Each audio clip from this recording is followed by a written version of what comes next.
தலைநகர் சென்னையில் நேற்று மாலை முதலே விட்டுவிட்டு கனமழை கொட்டி தீர்த்தது. கோடம்பாக்கம், நுங்கம்பாக்கம், வடபழனி, தியாகராய நகர், தேனாம்பேட்டை உள்ளிட்ட இடங்களில் இரவிலும் மழை நீடித்தது.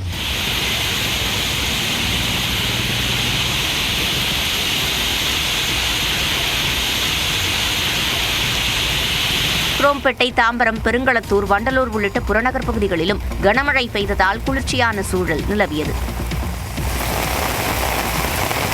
சென்னை கிழக்கு கடற்கரை சாலையில் திடீரென இரவில் கனமழை பெய்தது. கொட்டிவாக்கம், நீலாங்கரை, ஈஞ்சம்பாக்கம், பனையூர், பழைய மகாபலிபுரம் சாலை, கந்தஞ்சாவடி, பெருங்குடி, சோழிங்கநல்லூர், செம்மஞ்சேரி உள்ளிட்ட பகுதிகளில் மழை கொட்டியது.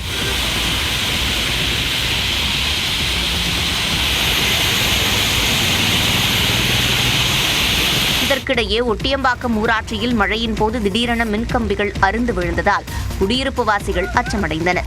இரவு 9:30 மணியளவில் காற்றுடன் கனமழை பெய்த போது மின்கம்பிகள் ஒன்றுடன் ஒன்று உரசி தீப்பொறி எழுந்துள்ளது. சிறிது நேரத்தில் மின்கம்பிகள் அறுந்து விழுந்ததை அடுத்து தகவல் அறிந்து வந்த மின் ஊழியர்கள் அவற்றை பாதுகாப்பாக அகற்றினர். தமிழ்நாட்டில் பல்வேறு மாவட்டங்களில் இரவில் விட்டுவிட்டு கனமழை பெய்தது. திருப்பத்தூர் மாவட்டத்தில் வெங்கடாபுரம், மடவாளம், ஜோலார்பேட்டை, ஏலகிரி உள்ளிட்ட இடங்களில் பலத்த காற்றுடன் மழை பெய்தது.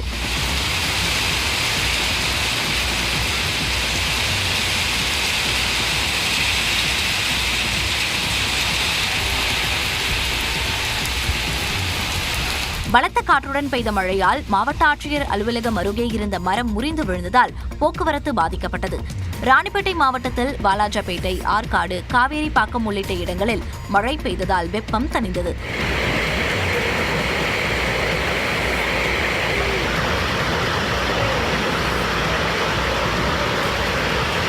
இதேபோல சிவகங்கை மாவட்டம் காரைக்குடி மற்றும் அதன் சுற்றுவட்டார பகுதிகளில் கனமழை வெளுத்து வாங்கியதால் குளிர்ச்சியான சூழல் நிலவியது.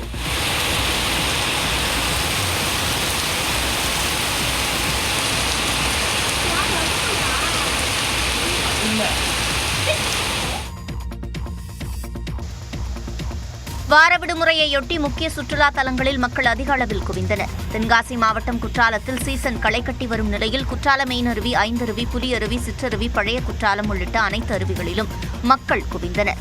மலைப்பகுதிகளில் பெய்த மழையின் காரணமாக அனைத்து அருவிகளிலும் தண்ணீர் வரத்து அதிகரித்துள்ளதால் சுற்றுலா பயணிகள் ரசித்து குளித்தனர்.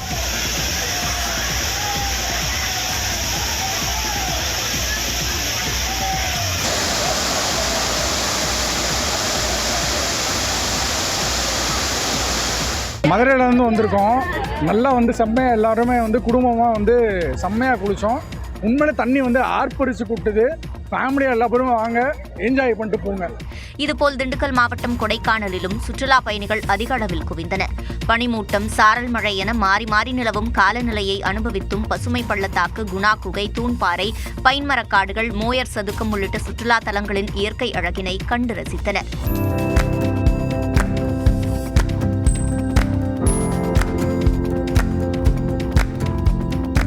போக்குவரத்து நெரிசல் தொடர்ந்தாலும் காத்திருந்து சுற்றுலா தலங்களை மக்கள் கண்டு ரசித்து செல்கின்றனர்.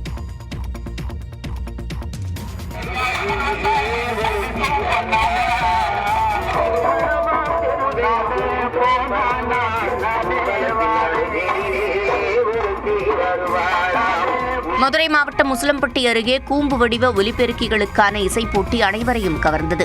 முதலமைச்சர் ச. ஜோசப் விஜயின் பிறந்தநாளை முன்னிட்டு உசிலம்பட்டி அருகே குளத்துப்பட்டி கிராமத்தில் கூம்பு வடிவ ஒலிபெருக்கிகளுக்குள் போட்டி நடத்தப்பட்டது. இதில் மதுரை, தேனி, திண்டுக்கல், சிவகங்கை உள்ளிட்ட பகுதிகளிலிருந்து 32 அமைப்பாளர்கள் பங்கேற்றனர். இரைச்சல் இல்லாத துல்லியமான ஒலி அமைப்பு என்கிற அடிப்படையில் பரிசுகள் வழங்கப்பட்டன. கூம்பு வடிவ ஒலிபெருக்கிகளை மீட்டெடுக்க இதுபோன்ற போட்டிகளை நடத்துவதாக ஏற்பாட்டாளர்கள் தெரிவித்துள்ளனர்.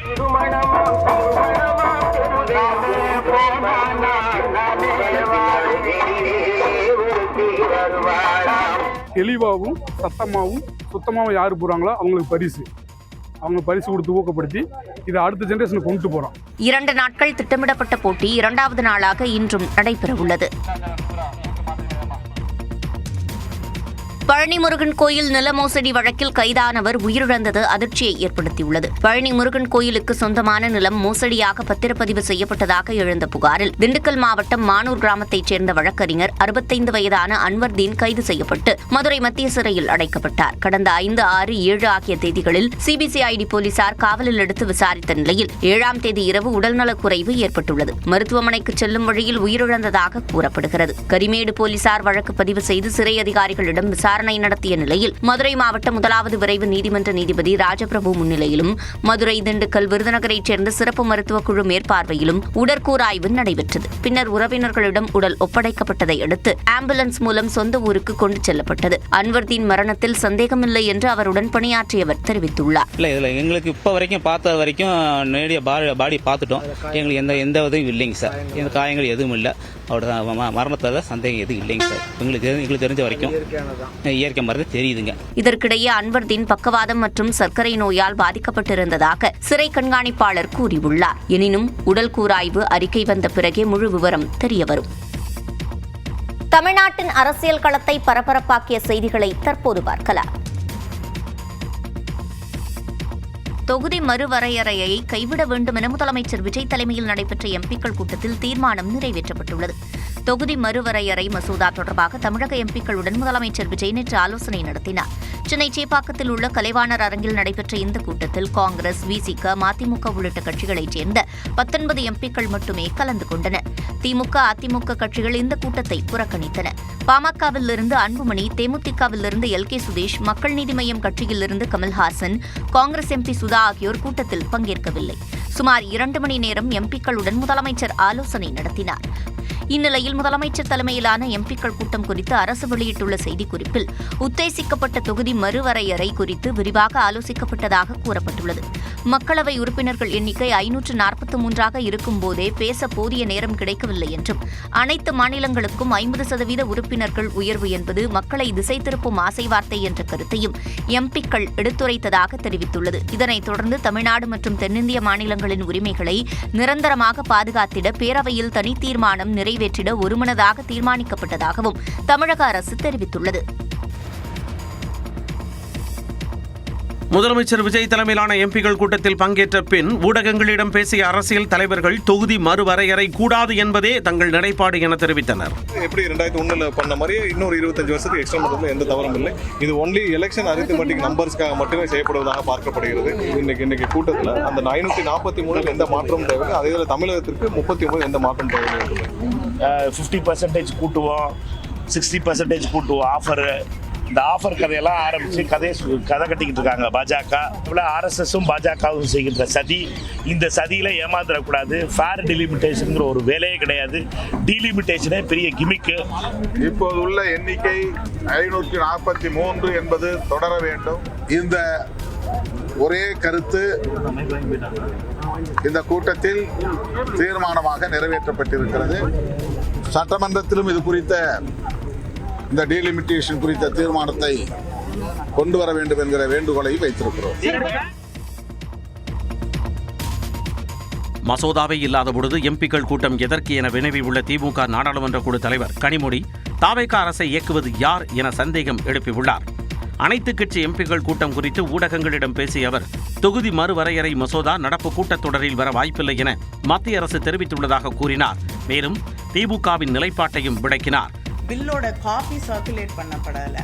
அப்படி இருக்கும் பொழுது பழைய பில்லுக்கும் இங்கே இப்போ புதுசாக வரும் என்று நாம் நினைக்கக்கூடிய பில்லுக்கும் என்ன பெரிய மாற்றம் இருக்க முடியும்? இதற்காக இந்த கூட்டம் கூட்டப்பட்டு யார் அந்த கூட்டத்திற்கு பின்னணியிலே இருக்கிறார்கள், யார் இவர்களை இந்த அரசாங்கத்தை இயக்கி கொண்டிருக்கிறார், நம்ம மக்கள் தொகையை குறைச்சிருக்கிறதுக்காக பழிவாங்கப்படக்கூடாது என்பதுதான் திராவிட முன்னேற்ற கழகத்தோடைய அடிப்படையில் நாங்கள் சொல்லக்கூடியவை. தொடர்ந்து பேசிய அவர் காங்கிரஸ் தலைவர் ராகுல் காந்தியின் எட்டப்பர்கள் விமர்சனம் குறித்து கருத்து தெரிவித்தார்.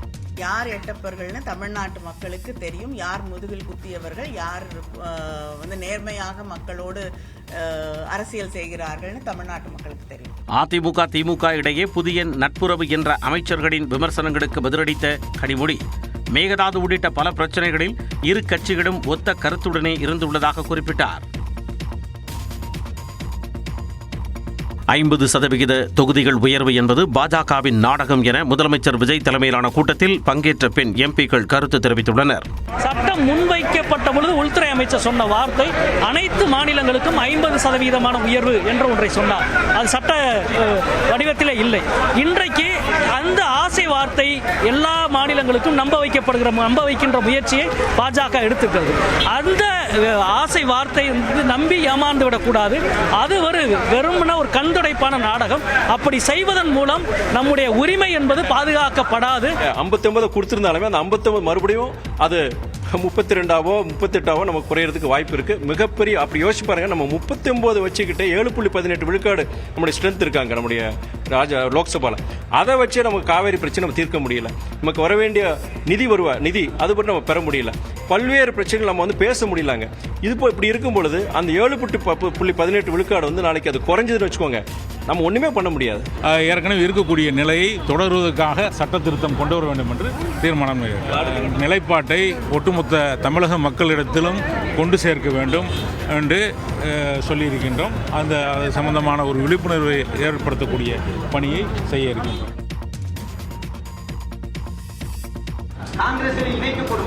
தமிழ் மாநில காங்கிரஸ் கட்சி தனித்தன்மையோடு செயல்பட்டு கொண்டிருக்கிறது என்பதை தெரிவித்திருக்கிறேன். காங்கிரசோடு இணைவீர்களா என்ற கேள்விக்கு தமிழ் மாநில காங்கிரஸ் தலைவர் ஜி.கே. வாசன் அளித்த பதில்தான் இது. தமிழ் மாநில காங்கிரஸ் கட்சியின் சென்னை மண்டல ஆலோசனைக் கூட்டம் அதன் தலைவர் ஜி.கே. வாசன் தலைமையில் சென்னையில் நடைபெற்றது. இதில் சென்னை, திருவள்ளூர், காஞ்சிபுரம், செங்கல்பட்டு மாவட்டங்களைச் சேர்ந்த நிர்வாகிகள் கலந்து கொண்டனர். தொடர்ந்து செய்தியாளர்களை சந்தித்த ஜி.கே. வாசன் தொகுதி மறுவரையறை தொடர்பாக முதலமைச்சர் தலைமையில் நடைபெற்ற கூட்டத்தை சில கட்சிகள் புறக்கணித்தது சரியல்ல என்றார். மறுசீரமைப்பு போன்ற பல முக்கிய பிரச்சனைகள் தமிழகத்தில் இருக்கிறது. இதுபோன்ற பிரச்சனைகள் எழும்போது அரசோடு சேர்ந்து அனைத்து கட்சிகளும் துணை நிற்க வேண்டும். தமிழக அரசும் அனைத்து கட்சிகளுடைய அவர்களை சார்ந்த மக்களுடைய எண்ணங்களையும் பிரதிபலிக்கக்கூடிய நிலையில் இருக்க வேண்டும் என்பது எங்களுடைய வேண்டுகோள். பிற கட்சித் தலைவர்கள் கருத்துக்கு அரசு செவிசாய்க்க வேண்டும் என்றும் ஜி.கே. வாசன் கேட்டுக் கொண்டார். தனிநபர்களுக்கு இடையேயான யுபிஐ பரிவர்த்தனைகளுக்கு கட்டணம், பறக்கும் வாகனத்தை தயாரித்த உத்தராகண்ட் இளைஞர் உள்ளிட்ட செய்திகளை டாப் 5 இந்தியா பகுதியில் பார்க்கலாம்.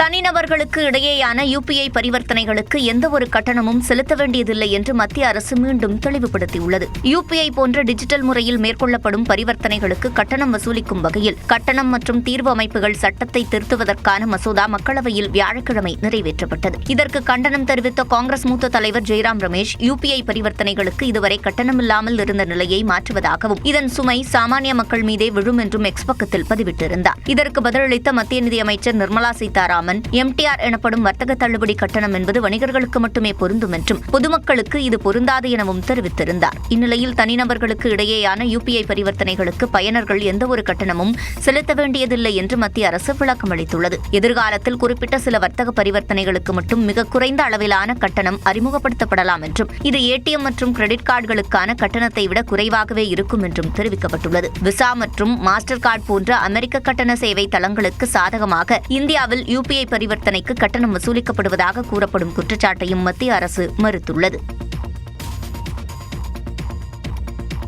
தொழில்நுட்பங்கள் மாறிக்கொண்டே இருக்கக்கூடிய சூழ்நிலையில் தொடர்ந்து கற்றுக்கொள்பவர்களே வெற்றி பெறுவார்கள் என்று பிரதமர் நரேந்திர மோடி தெரிவித்தார்.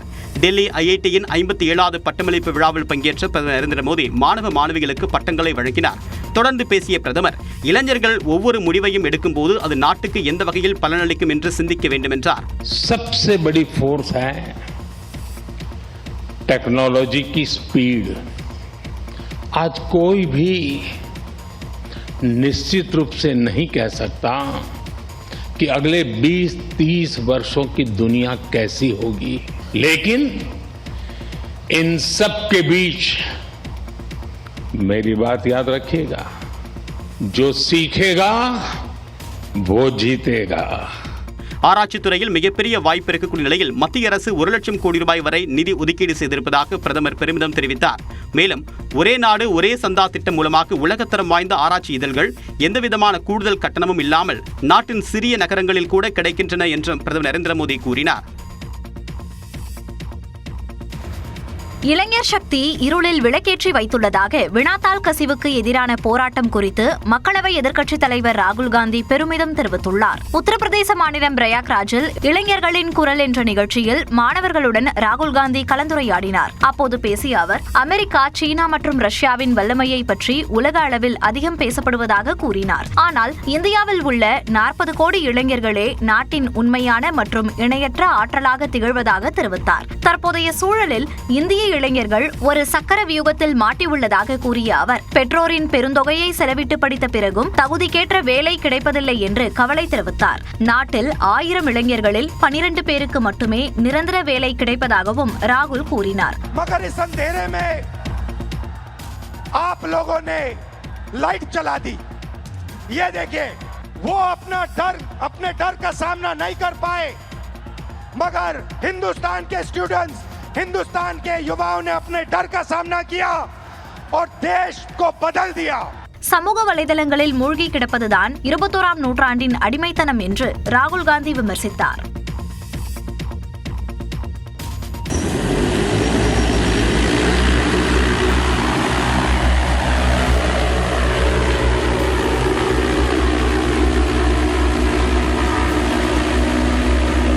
நம் நாட்டு இளைஞர் ஒருவரால் உருவாக்கப்பட்டுள்ள பறக்கும் வாகனம்தான் இது.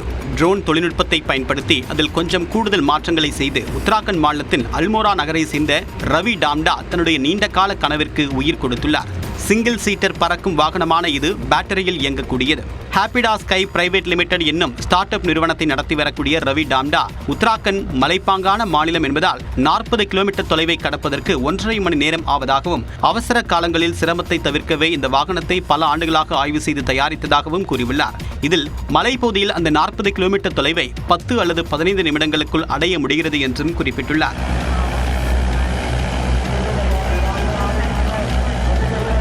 எனினும் ஹாப்பிடா ஸ்கைனெக்ஸ் என்னும் இந்த பறக்கு வாகனத்தின் பேட்டரியின் விவரம், தொடர்ந்து பறக்கக்கூடிய கால அளவு உள்ளிட்ட விவரங்கள் வெளியிடப்படவில்லை. ஹரியானாவில் கொட்டித்தீர்த்த கனமழையால் சாலைகள் வெள்ளக்காடாக காட்சியளித்தன. குருகிராம், பிவானி உள்ளிட்ட இடங்களில் சாலையில் தேங்கிய மழைநீரால் வாகன ஓட்டிகள் அவதியடைந்தனர்.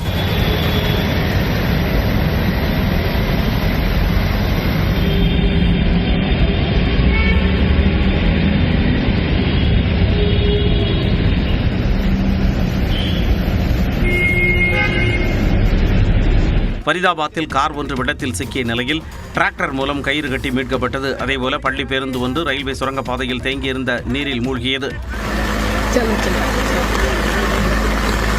ट्रैक्टर द्वारा इस गाड़ी को निकाला जा रहा है. நேபாளத்தில் பெய்து வரும் தொடர் மழை எதிரொலியாக பீகாரில் வசாகா ஆற்றில் வெள்ளப்பெருக்கு ஏற்பட்டது. உத்தரப்பிரதேச மாநிலம் அயோத்தியில் சரயு நதி அபாய அளவை எட்டியுள்ளது.